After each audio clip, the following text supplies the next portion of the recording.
So you need an ID to shovel snow, but not to vote? Gotcha.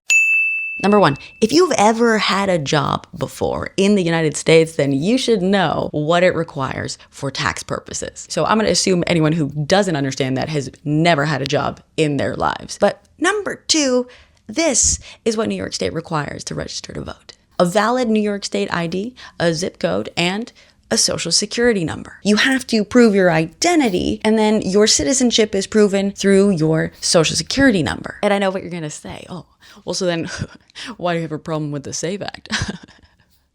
Because we've read it.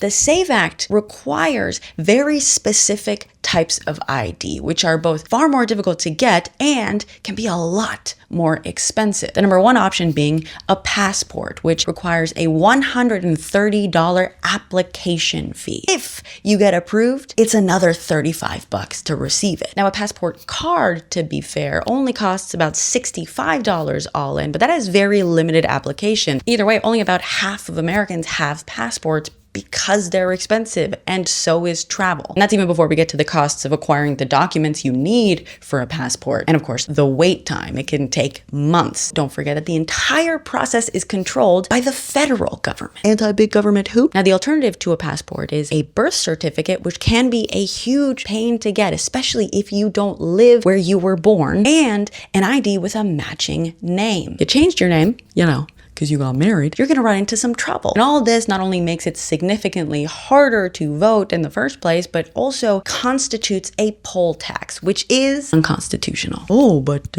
New York State is allowed to require a New York State ID to register? How is that not a poll tax? I'm so glad you asked. New York State IDs cost at most $14 for those under 62. If you cannot afford that, you can get it for free.